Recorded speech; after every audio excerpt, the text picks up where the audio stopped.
Well, welcome again to another session of Doug and Doug Talk Prophecy. Well, we hope this time there will be a little Doug. Don't welcome to the session. Okay. I would like to say a few things this time, but Yeah, Well, you just keep it short. Start off with hey, Get it over there.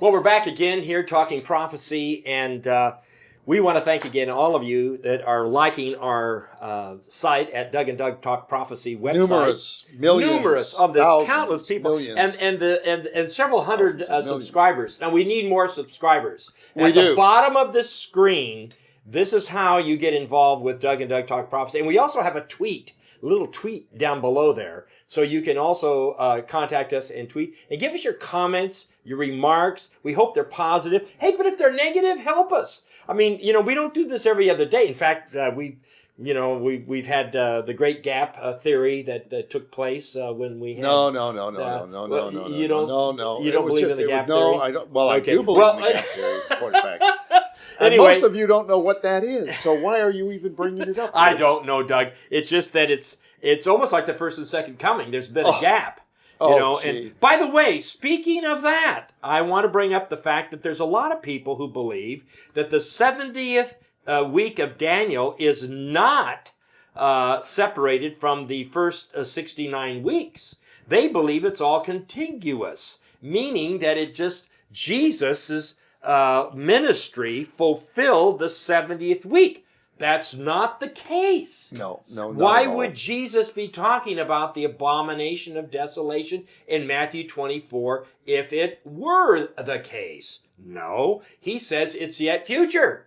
So the 70th week is not fulfilled, especially over the fact that Jesus is talking about the abomination of desolation is yet to come. And then, of course, his definition or his description of what follows the abomination of desolation. And he's talking about the great tribulation, not just the tribulation, but the great tribulation that follows. In verse 21. And then he says in verse 21, he says, nothing like this has ever occurred, nor will ever again occur until this very end. Yes. So obviously we're talking about the far distant future. We are, Doug. Nothing. For the preterists, Doug, to suggest that this occurred in 70 AD, and we covered this Right. last time, is completely without any kind of foundation whatsoever. And we're going to get into this right away about what did occur in 70 AD. Was prophesied by Jesus, wasn't it? Yes, it was. Where was that? Matthew chapter 23.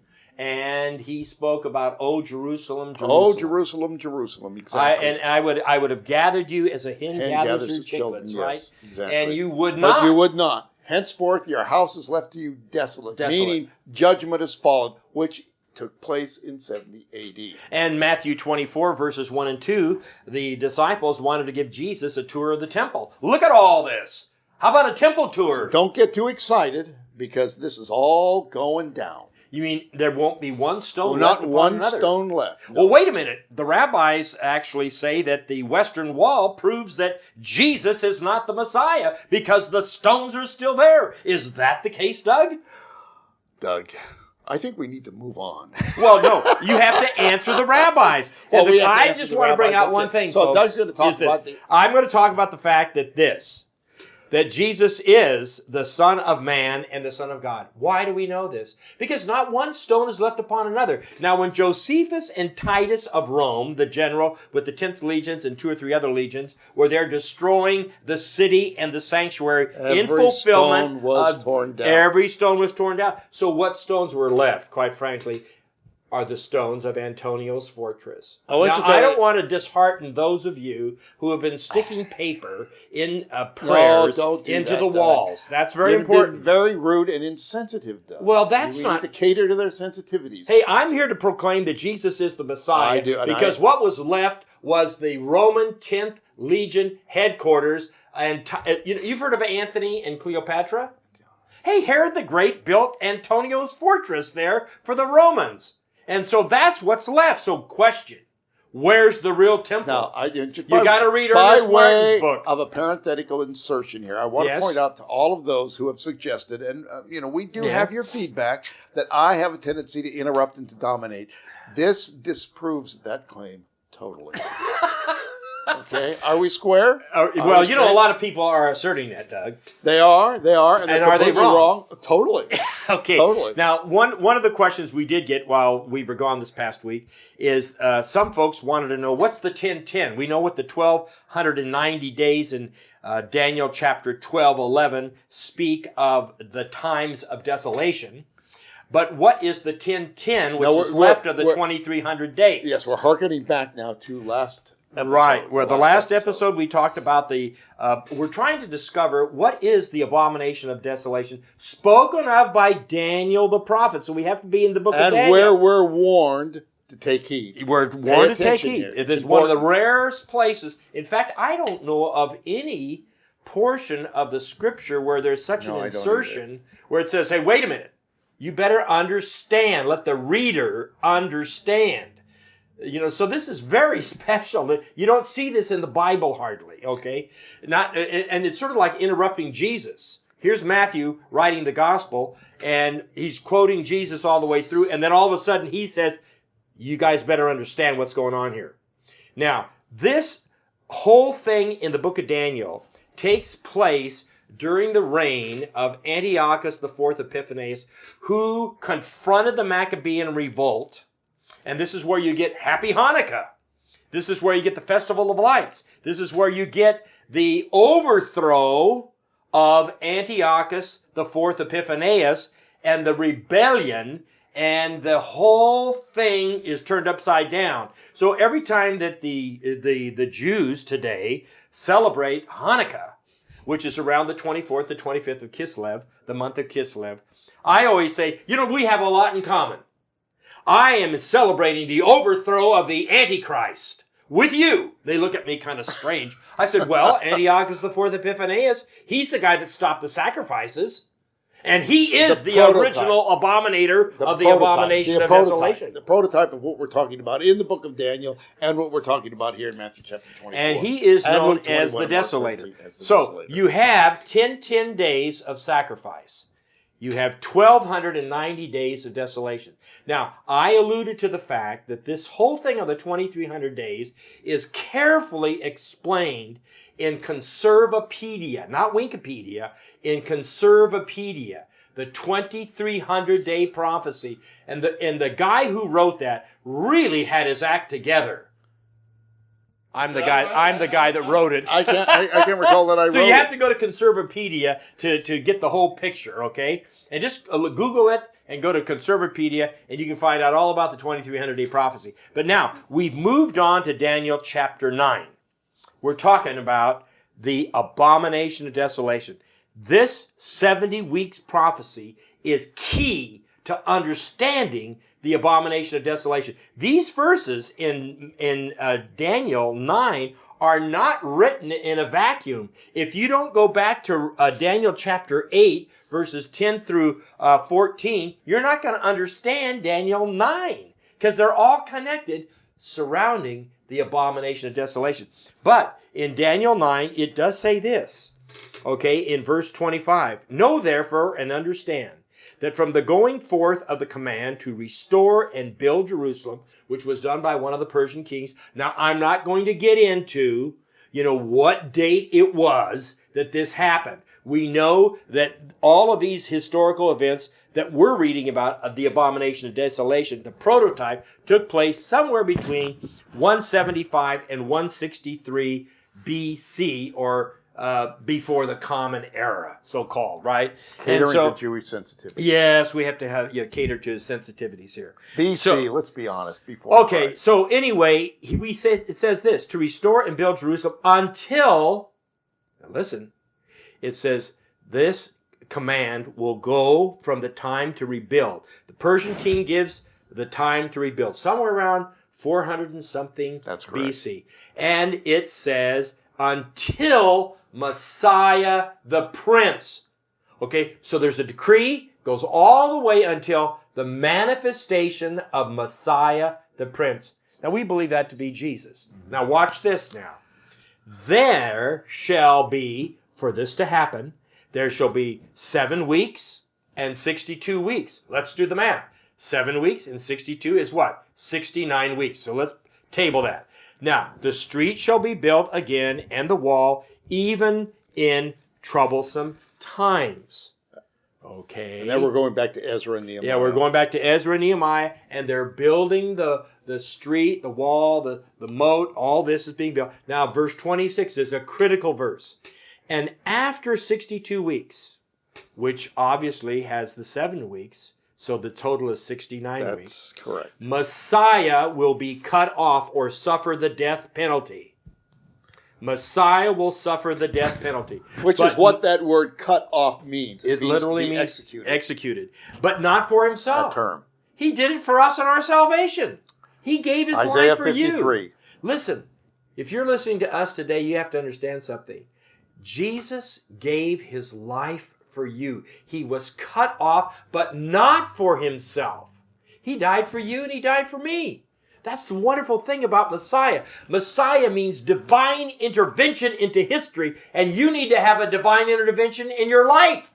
And that's why he came. He was cut off for you and your salvation. He came for you. He was on a rescue mission from God because of your sin and my sin. That's correct. And that's what happened. By the way, I got that from Franklin Graham, who came to Sacramento. Didn't we have a great time down there, it was Doug? a wonderful time. It was a wonderful time to preach the gospel. And listen, verse 26 again. And the people. Now we're talking about being cut off.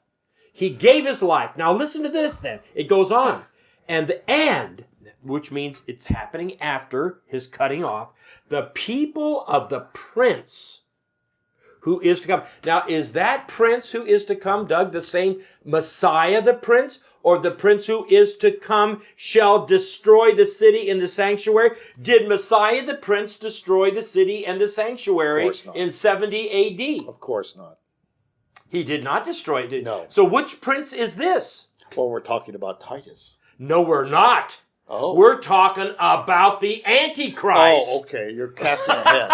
Okay.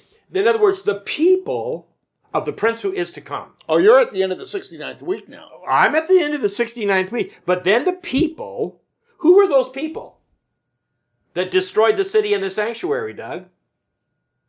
The Romans. Absolutely, they were the Romans. So who's the prince who is to come? They were the people of the prince who is to come. So what are you saying, Doug? I'm saying that the prince who is to come is the Antichrist, yet future. And the people were the Romans. They were under the spirit of Antichrist. Isn't that true? They were certainly under the spirit of Antichrist.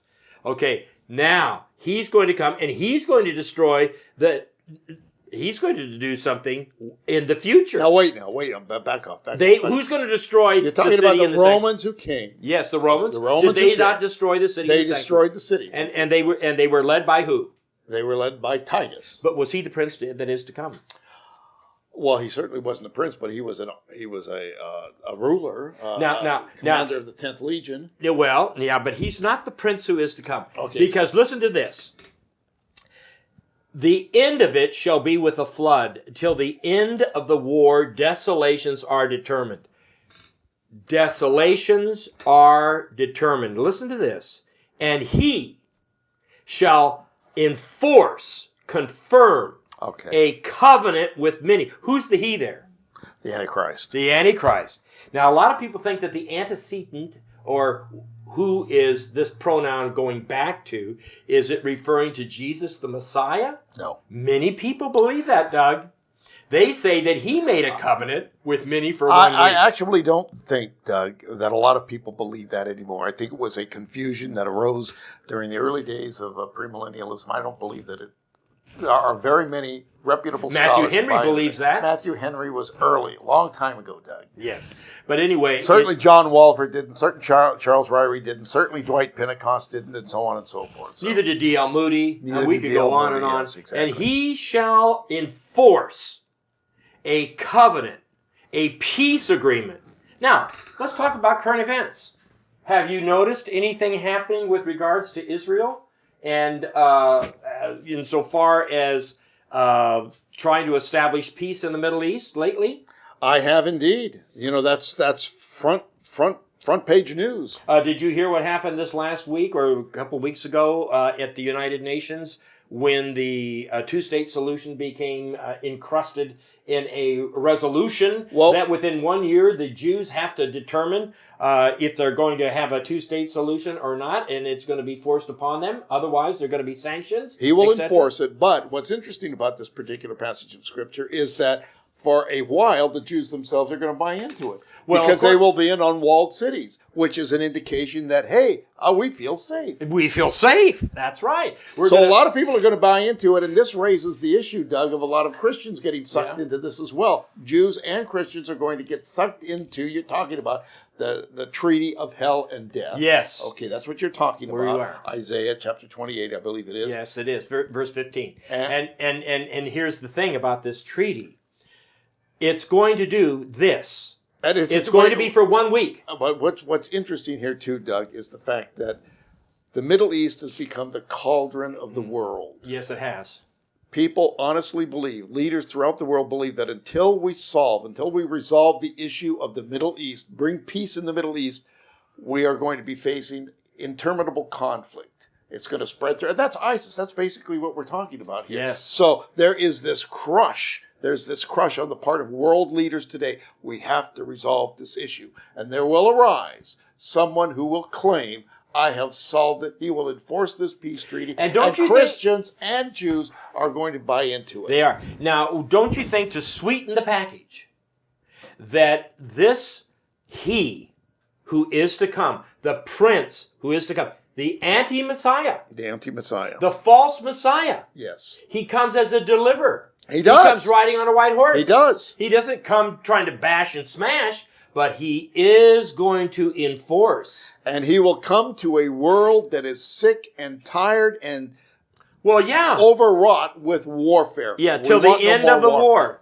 Now, I happen to believe that the end of that war is the Arab-Israeli conflict and the conflicts that are happening in the Middle East. Which now involves the entire, to say that it's just... I mean, here we got the Russians Israel, in there. We got the whole world. The whole world is getting embroiled. On the cusp of Zechariah chapter 12, verses 1 through 3. Now, that's where we are. Now, we also have, in our political theater that we have here in the United States right now, both sides are championing, whether you're Republican or whether you're Democrat, they're championing this whole notion that we don't want any more of these wars. No. We don't want this intervention. We are peace. Fed up with going in and trying to set up these governments and trying to do Arab Springs and everything else. By the way, did you know... But you know what's interesting? It doesn't work. Whether you're on the right, the right has one set of solutions, which usually involves military conquest, though not nation building anymore, and the left, which says, hey, let's just stay out of it, period. Let's get out of it. Whatever it is, they want a peace settlement in the Middle East. And it seems like, to be honest, I mean, we can get all twisted up about this, but right now our president is doing what they call tiptoeing through the tulips. Here's 200 more, here's 50 more. Diplomacy. Here's, we add a few more to the mix. It's sort of like, stirring the pot and adding a little pepper here and a little bit of this here. Doesn't really change the flavor that much, but basically it's what it's called, it's encroaching. It keeps moving forward. We're still very much involved. I'm saying this, that within 1 year, Passover 2017, it turns out, this all went down on Passover Day, on the 14th of Nisan, at the United Nations, no less, that Israel has to bend to world opinion and move ahead with the two-state solution to divide the land. Now, all I'm saying here is this. This covenant, this agreement here... Which has not yet taken place, I think, is going to be as a result of weapons of mass destruction, WMD, which have been utilized to finalize what I call the Oracle of Damascus, which the Bible calls the Oracle of Damascus, which includes this conflict in Syria that's going on. It's affecting the whole world.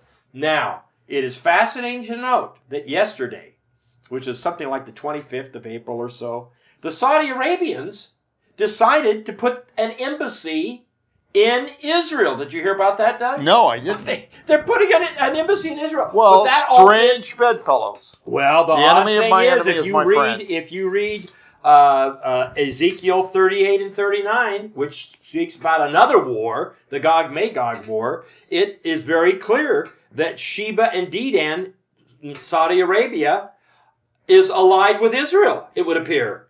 And consequently, let's have an embassy there so we can... Why are the Saudis doing this, Doug? They hate Iran. They're looking for some sort of a partnership. They are. That will protect their interests in the Middle East. And so they're looking to Israel to help them? Yes, well, of course. Okay. Of course. There's certainly nobody's looking to the United States anymore, so they're looking to Israel. But what you have here it's implacable. It's an intractable situation that's arising within the Middle East. Nobody is going to be able to resolve it. Whatever attempts are made on the part of Russia, the participants in the Middle East, direct participants in the Middle East themselves, it's going to have to be resolved by somebody from the outside. Yes, coming in. Inserting himself and simply enforcing, which is exactly what we read in Daniel, enforcing a peace treaty. He will enforce it through the threat, I believe, of military means. Yes. And the bottom line is this in verse 27. He will affirm, he will confirm. And that word confirm there is not strong enough. Okay? It's gabar. And it means a mighty force agreement. Okay? In other words, he's enforcing this pact on everybody. But in the middle of the week, he will bring it into sacrifice. So apparently in this agreement, there's a temple, there are sacrifices going on, and then in the middle of the week, the same guy who enforces this agreement terminates it. He stops the sacrifices that have been going on for 10 days. And what does he do? He commits the abomination of desolation. And the desolations continue, according to Daniel chapter 12, verse 11, for 1,290 days. So there would have had to have been 10 days of sacrifice, abomination of desolation, and then 1,290 days of those desolations. So folks, it says, on the wing of abominations shall be one who makes desolate. This is the Antichrist. Even until the consummation, which is determined, is poured out on guess who? The desolator is going to have his comeuppance at the end of the 1,290 days. Now I want to read one more verse here in Daniel chapter 11 and verse 31. And the forces shall be mustered by him. This is the prototype. Antiochus the fourth Epiphanius. And they shall defile the sanctuary fortress, and they shall take away the daily sacrifice, and shall place there the abomination of desolation. See, this whole thing about the abomination of desolation has to terminate the sacrifices, Doug, which presupposes they must be ongoing. Now you say, well, God doesn't honor those sacrifices because Jesus Christ was our final sacrifice. You know, I think too, you need to back up just a little bit, because what we're talking about here as well is something is going to precipitate this crisis. Yes. That will make it impossible to avoid anymore. We'll talk about what exactly that precipitator is, but what exactly precipitates that crisis is some sort of a war that makes it obvious that we need peace. That we have to enforce a peace. In other words, right now, nobody at this point in time is hoping that there will be somebody from the outside enforcing a peace. But something cataclysmic is going to occur in the Middle East prior to the Treaty of Hell and Death that makes it impossible to avoid this issue anymore. I think you do as well, that it will involve nuclear weapons. Yes, and that will precipitate a weapons of mass destruction. And that's proliferating throughout the world now. You cannot stop nuclear armament now. You cannot stop it. Even Donald Trump suggested that we ought to have the South Koreans and the Japanese have their own bomb. Yes. Isn't that a brilliant notion? Hey, all I'm saying is that eventually... One of the reasons why Saudi Arabia is siding with Israel at this point in time is they have no nuclear weapons. Right. And they can't counter Iran unless they possess that kind of a backup. So we're saying that this overall peace accord with Israel and with the many... Now, I know a lot of people think that's Israel's leadership. I think with the many, it is a worldwide agreement Yes. to stop the proliferation of weapons of mass destruction. What a brilliant idea.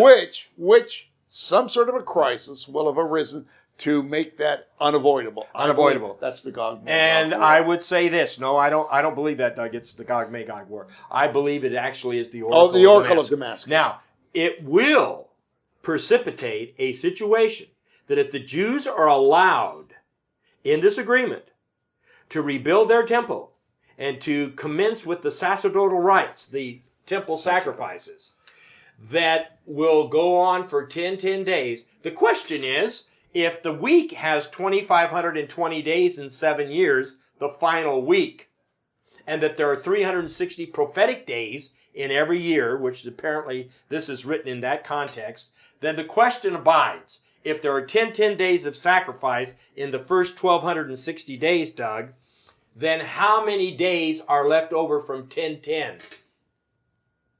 in the 1,260?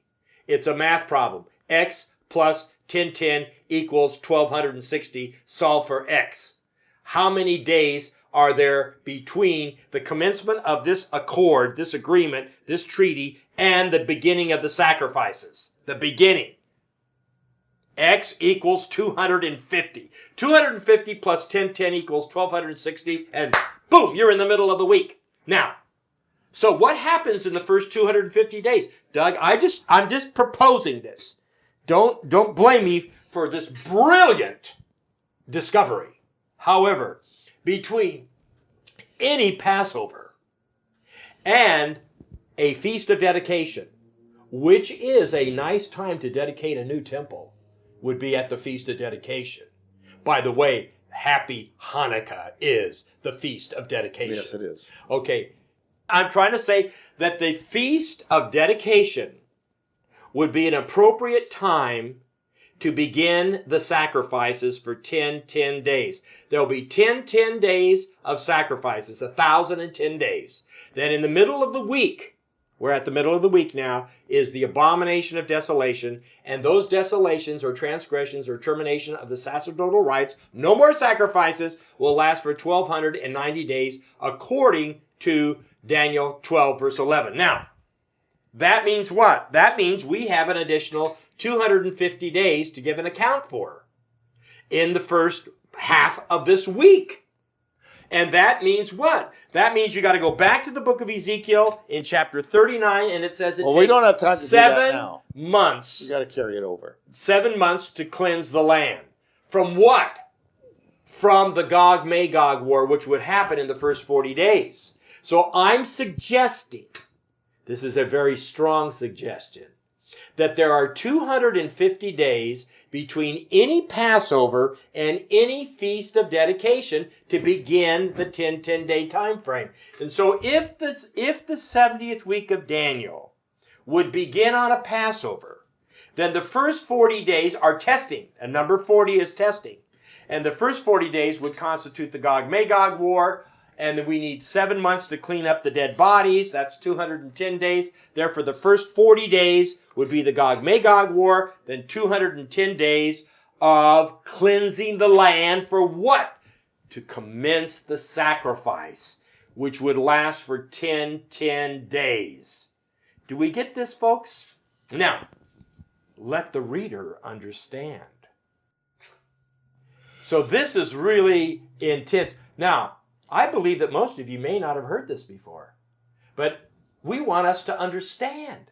And this is what we're getting from this scripture. The book of Daniel is it just totally exposes the abomination of desolation, yet future. Now, the Apostle Paul will continue this theme in the epistles, and of course, in the book of Revelation, we will also read more about this. This is a pivotal moment. It's Jesus Christ versus the Antichrist. This is pivotal. And this is the whole crux of prophetic history that is before us today. Doug, are you excited about this? I am. Are you looking forward to Jesus Christ or the Antichrist? Jesus Christ. You are? Well, it sounds like you're looking forward to the Antichrist. Well, that's what they say, but it's Who are they? Our antagonists. Ladies and gentlemen of the jury, we are on to something here. So again, This is Doug. And Doug. Talk Prophecy.